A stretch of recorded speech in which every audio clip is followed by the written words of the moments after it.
जय हिंद दोस्तों, सीखो जीके के लाइब्रेरी साइंस में आपका स्वागत है। ठीक है, ये बिहार लाइब्रेरी जो आपको बीपीएससी लेने वाली है या एस्टेट होने वाला है इसका, उसका प्रीवियस ईयर का क्वेश्चन खासकर केवीएस में पूछा गया है। उसका सेट नंबर 7 जिसमें 25 क्वेश्चन का डिस्कशन आपको किया जाएगा। ठीक है, इसमें आपको डिटेल के साथ साथ सभी चीज़ की जानकारी दी जाती है। तो आइए चलते हैं पहला क्वेश्चन। पहला क्वेश्चन है, निम्नलिखित में से किसने सबसे पहले कैटलॉगिंग के उद्देश्यों और माध्यमों की रूपरेखा तैयार की? ठीक है ना, तो किसने तैयार की? तो ये आपका दिया हुआ है। तो ये कैटलॉगिंग का तैयार करने वाले हैं, उनका नाम है चार्ल्स ए कटर। क्या नाम है उनका? चार्ल्स ए कटर। ठीक है, अब इसके बारे में हम जानते हैं थोड़ा सा। चार्ल्स अमी कटर उनका पूरा नाम है। 1876 ईस्वी में उसने अपनी एक किताब निकाली, rules for a dictionary catalogue. ये क्वेश्चन डायरेक्ट पूछता है कि इसके लेखक कौन से हैं। कैटलॉगिंग के उद्देश्यों और साधकों की रूपरेखा तैयार कर इसको प्रकाशित किया था। उनके अनुसार 3 मुख्य बातें थी कि पाठकों को पुस्तक खोजने में मदद करना इस कैटलॉग का मुख्य उद्देश्य था। संस्करण या चरित्र के आधार पर पुस्तक के चयन में सहायता करना और पुस्तकालयों में सामग्री तक पहुंचने का एक सामान्य साधन प्रदान करना। ये 3 उद्देश्य था उस कैटलॉग का। ठीक है, तो चलिए अगला क्वेश्चन पढ़ते हैं। कॉलन वर्गीकरण में एफ परीक्षण करना क्या है? ये कॉलन वर्गीकरण को हम कॉलन क्लासिफिकेशन भी बोलते हैं। ठीक है, इसका मुख्य परीक्षण करना क्या है? तो इसका मुख्य परीक्षण का सही उत्तर हो जाएगा पश्च मतलब बाद में स्थापक व्यक्तिगत सामान्य वियोजक करना। ठीक है ना, ये इसी भाषा का प्रयोग किया जा रहा है। इसका हम डिटेल हम जानते हैं कि ये है क्या। ठीक है, अब देखिए कोलन क्लासिफिकेशन में एफ परीक्षण जिसको हम बोलते हैं फेस टेस्ट। ठीक है, फेसेट टेस्ट, यह निर्धारित करने के लिए उपयोग किया जाता है कि किसी विषय के विभिन्न पहलू को कैसे संयोजित किया जाए। ठीक है ना, यह परीक्षण यह सुनिश्चित करता है विषय का विश्लेषण सही क्रम में हो। कहने का मतलब एक पहलू दूसरे पहलू से पहले या बाद में आना चाहिए। ठीक है, किया गया हो। विभिन्न पहलुओं को उचित रूप से एक के साथ एक जोड़ा जाए, मतलब क्रमबद्ध रूप से जोड़ा जाए। कोलन क्लासिफिकेशन में प्रत्येक विषय के 5 मूलभूत पहलुओं में विभाजित किया गया, जिसको हम शॉर्ट में क्या बोलते हैं? पीएमएस। ठीक है ना, पी से क्या होता है? पर्सनालिटी, व्यक्तित्व। एम से होता है मैटर, ई से एनर्जी, एस से स्पेस और समय, टी से टाइम, समय। ये 5 होता है कोलन क्लासिफिकेशन के लिए। ठीक है, चलिए अगला क्वेश्चन आपका है कि निम्नलिखित में से कौन सी मेन मेमोरी की एक प्रॉपर्टी है? ठीक है, मेन मेमोरी, ये कंप्यूटर के बारे में आपसे पूछा है। ठीक है, तो मेन मेमोरी की प्रॉपर्टी क्या है कि यह वोलाटाइल होता है। वोलाटाइल कहने का मतलब ये है जब हम इसमें कुछ काम करते हैं तो इलेक्ट्रिसिटी जाने के बाद डाटा ऑटोमेटिक खत्म हो जाता है, वह मुख्य मेमोरी से चला जाता है, जिसको हम क्या बोलते हैं? रैम, रैंडम एक्सेस मेमोरी इसको बोलते हैं। ठीक है, तो सही ऑप्शन क्या हो जाएगा? ये वोलाटाइल होता है। निम्नलिखित में से कौन सी डीबीएमएस की एक विशेषता है? ठीक है, डीबीएमएस का फुल फॉर्म क्या होता है? Database management system. क्या होता है? Database management system. इसकी एक विशेषता क्या है? तो देखिए इसकी एक विशेषता है एसक्यूएल के साथ अनुरूपता, मतलब सीक्वेंशियल क्वेरी लैंग्वेज जिसको बोलते हैं, उसके साथ ये मिला जुला होता है। ठीक है ना, अब इसके बारे में महत्वपूर्ण पूछते हैं, जो भी क्वेश्चन आपसे पूछा होगा सभी पॉइंट के बारे में।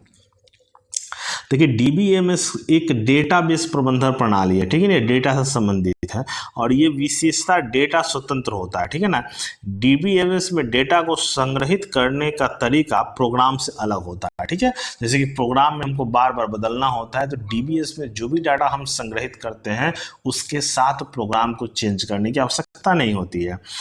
इसमें डेटा संरचना में बदलाव होने पर प्रोग्राम को बदलने की आवश्यकता नहीं होती है। ठीक है ना, अब डीबीएस का जो महत्वपूर्ण विशेषता है उसको आप समझ लीजिए। डेटा एकीकरण, मतलब कई बार संग्रहित करने से रोकता है, मतलब एक ही चीज बार बार डुप्लीकेसी इसमें अलाउ नहीं होता है। ठीक है ना, डेटा सुरक्षित इसमें ज्यादा रहता है। ठीक है ना, अनधिकृत मतलब कि अनऑथराइज्ड व्यक्ति इसको एक्सेस नहीं कर सकता है। डेटा अखंडता, मतलब डीबीएस डेटा को सटीकता में स्थिरता सुनिश्चित करता है। डेटा पुनर्प्राप्ति, मतलब डेटा लॉस हो जाने के बाद ये फिर से इसको क्वेरी किया जा सकता है। एकाधिक उपयोगकर्ता, कहने का मतलब है कि एक से ज़्यादा व्यक्ति, कई उपयोगकर्ता एक ही साथ इसको एक्सेस कर सकते हैं। और आसान पहुंच, डीबीएमएस उपयोगकर्ता के अनुकूल इंटरफेस प्रदान करता है, जिससे डेटा तक पहुंच और प्रबंधन क्या होता है, आसान होता है। ठीक है ना। तो डीबीएमएस का जितना हम लोग पढ़े सभी आपका क्या है, इंपॉर्टेंट है, और ये केंद्रीय विद्यालय में पूछा हुआ क्वेश्चन है। ठीक है। अगला क्वेश्चन, नेस्डॉक कौन से वर्ष में स्थापित किया गया था? ठीक है ना। नेस्डॉक, देखिए नेस्डॉक का फुल फॉर्म क्या होता है, नेशनल सोशल साइंस डॉक्यूमेंटेशन। ठीक है ना, नेशनल सोशल साइंस डॉक्यूमेंटेशन। ठीक है ना। इसको 1970 में स्थापित किया गया था। क्या 1970 में स्थापित किया गया था। इसका महत्वपूर्ण पहलू पढ़ते हैं। नेस्डॉक का पूरा नाम राष्ट्रीय सामाजिक विज्ञान प्रलेखन केंद्र, मतलब national social science documentation centre, ये आपसे पूछता है। भारतीय सामाजिक विज्ञान अनुसंधान परिषद का ही एक शाखा है। ठीक है ना।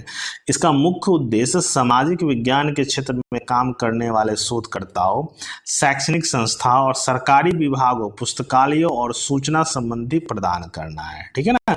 तो ये नेस्डॉक है। नेस्डॉक का एब्रिविएशन आपसे पूछता है, फुल फॉर्म पूछता है। स्थापना 1970 ईस्वी में हुई थी। जब उपयोगकर्ता को किसी विषय पर लगभग सभी सुसंगत साहित्य की आवश्यकता होती है तो इस तरह के दृष्टिकोण को क्या कहा जाता है? ठीक है ना। सभी सुसंगत चीज की आवश्यकता होती है तो इस दृष्टिकोण को क्या कहा जाता है? ठीक है ना। तो इस दृष्टिकोण को कहा जाता है विस्तृत दृष्टिकोण। ठीक है ना। विस्तृत दृष्टिकोण को हम क्या बोलते हैं? ब्रॉड पर्सपेक्टिव, या इसी को हम बोलते हैं वाइड पर्सपेक्टिव। ठीक है ना। क्या बोलते हैं? Wide perspective. ठीक है। भारत सरकार ने पुस्तकालय में सूचना प्रणाली पर राष्ट्रीय नीति committee on national policy on library and information system बनाने के लिए समिति कब गठित किया गया था? ठीक है ना। तो देखिए लाइब्रेरी साइंस पर जो गठित हुआ था उसकी जो अध्यक्षता उन्होंने की थी, उनका नाम है प्रोफेसर डीपी चट्टोपाध्याय। क्या नाम है? उनकी याद रखिएगा, उनका नाम है प्रोफेसर डीपी चट्टोपाध्याय। ठीक है ना, डीपी चट्टोपाध्याय। और ये समिति कब गठित की गई थी? 1985 ईस्वी में। कब गठित की गई थी? 1985 ईस्वी में। ठीक है।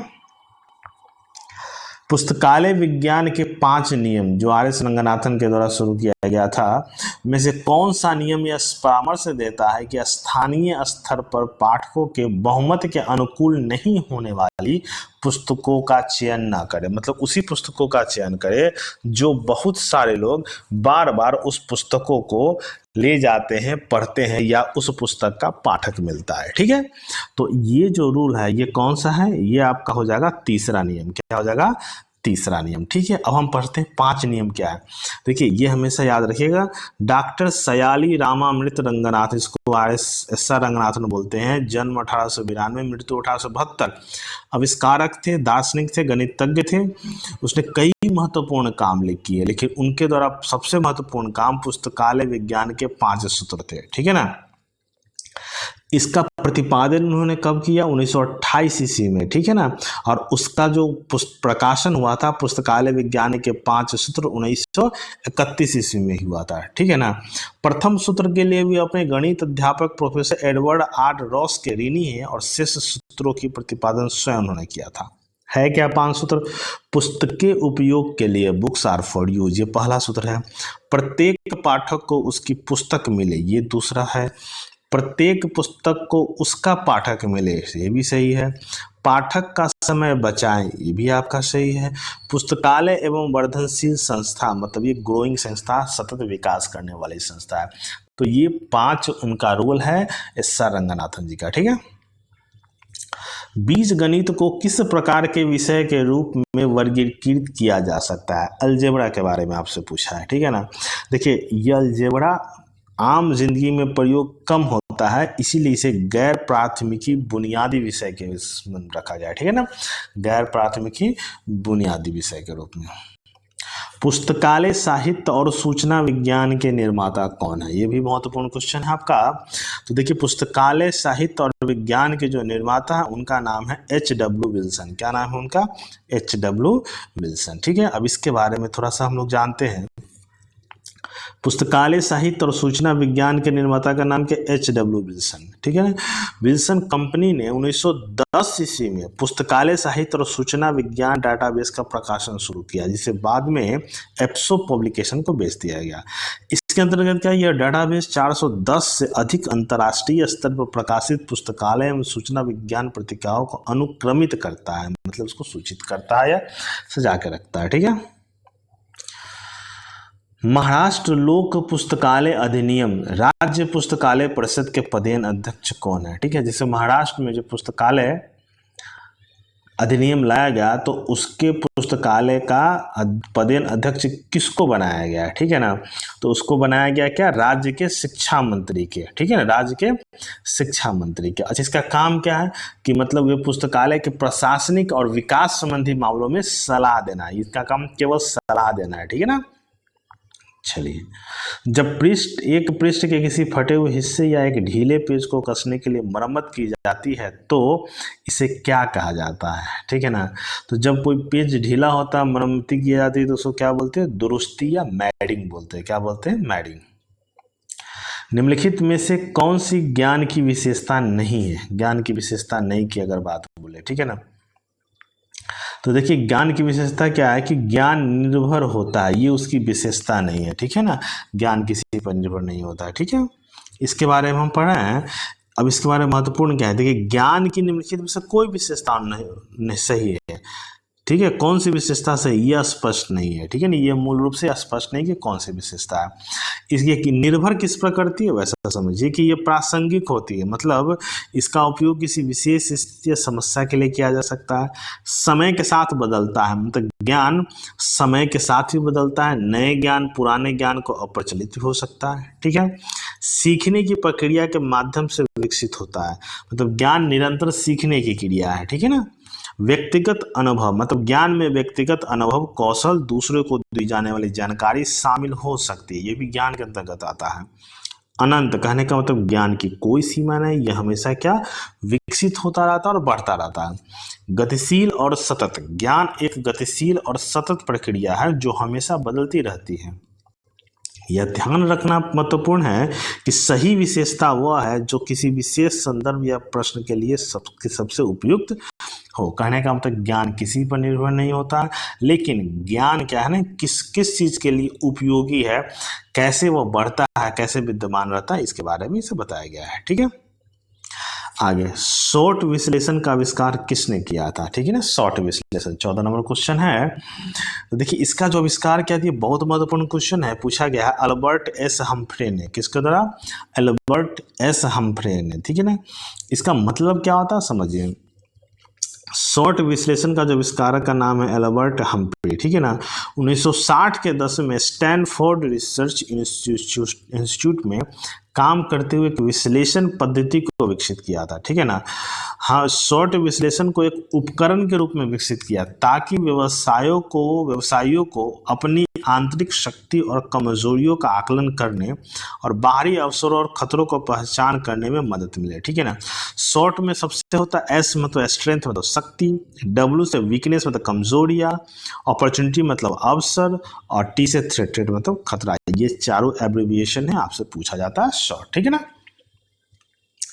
फाइल मैनेजमेंट किसका एक कार्य है, ठीक है ना। फाइल मैनेजमेंट जो कंप्यूटर में होता है, फाइल मैनेजमेंट उसको कौन है, तो उसको कौन करता है, ऑपरेटिंग सिस्टम। क्यों करता है, ऑपरेटिंग सिस्टम, ठीक है।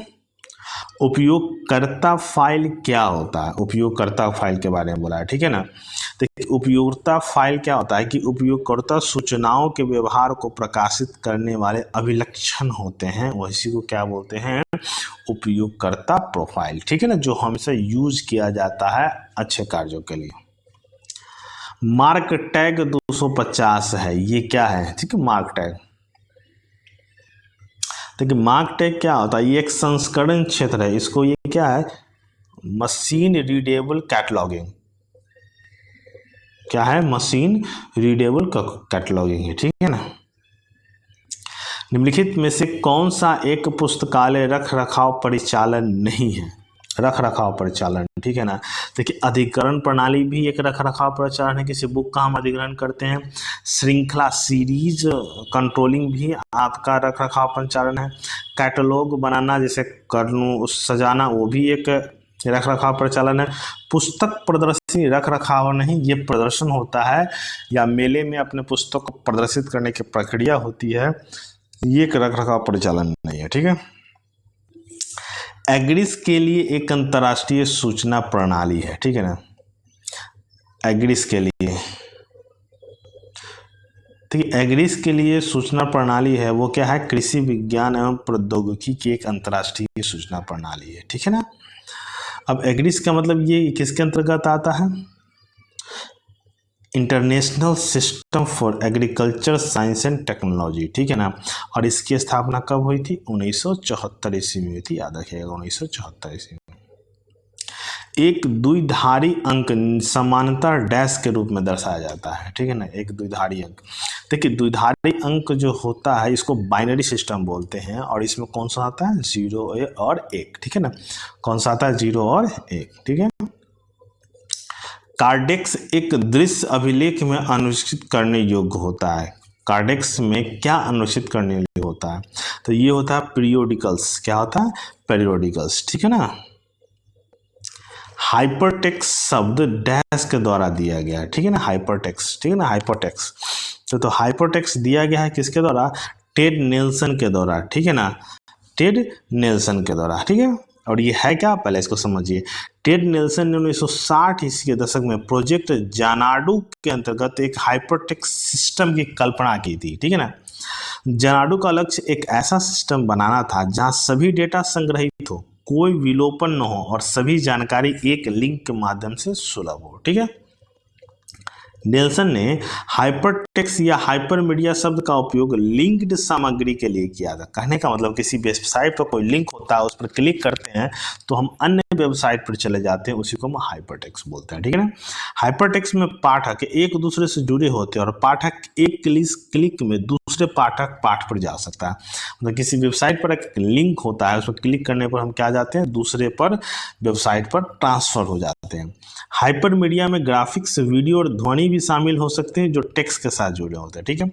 नेल्सन ने लिटरेरी मशीन नामक पुस्तक में हाइपरटेक्स्ट अवधारणा की लोकप्रिय बनाया, ठीक है ना। ये एक पुस्तक है लिटरेरी मशीन, जिसको याद रखिएगा, टेड नेल्सन ने इसको लिखा था 1960 ईस्वी में, ठीक है। एक निश्चित समयावधि में एक संस्था के आंकलित राजस्व और व्यय की वित्तीय विवरण कहलाता है, क्या कहलाता है, ठीक है ना। तो उस व्यय के विवरण को क्या कहते हैं, मतलब जो एक खास वित्तीय वर्ष में होता है, और वित्तीय वर्ष कब से होता है, ये अप्रैल से मार्च तक होता है, ठीक है ना, अप्रैल से मार्च तक होता है, और इसको क्या बोलते हैं, बजट, ठीक है ना। और बजट को हम वार्षिक वित्तीय विवरण भी बोल सकते हैं, ठीक है। IASLIC स्लैक की स्थापना वर्ष कब हुआ था, ठीक है ना। मतलब इसका फुल फॉर्म क्या होता है, Indian association of special library and information centres, ठीक है ना। Indian association of special libraries and information system, ठीक है ना। और इसकी स्थापना कब हुई थी, 1955 ईस्वी में हुई थी। कब हुई थी, 1955 ईस्वी में। सार्वभौमिक ग्रंथ परख नियंत्रण डैश का एक कार्यक्रम है, ठीक है ना। सार्वभौमिक ग्रंथ परख नियंत्रण एक डैश का कार्यक्रम है। अब यहाँ पर देखिए ये सब का फुल फॉर्म देखते हैं, ठीक है ना।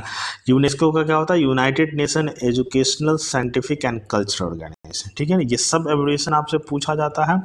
फीड का होता है international federation of international and documentation online. OCLC का होता है कंप्यूटर लाइब्रेरी सेंटर। IFLA का होता है international federation of library association and instruction, ठीक है ना। और इसका सही ऑप्शन क्या हो जाएगा, इफला, है ना। सार्वभौमिक ग्रंथ परख नियंत्रण कार्यक्रम कौन सा है, international federation of library association and instruction, ठीक है। तो ये आपका 25 क्वेश्चन था। अच्छा लगा तो इसको शेयर कीजिएगा, लाइक कीजिएगा। धन्यवाद।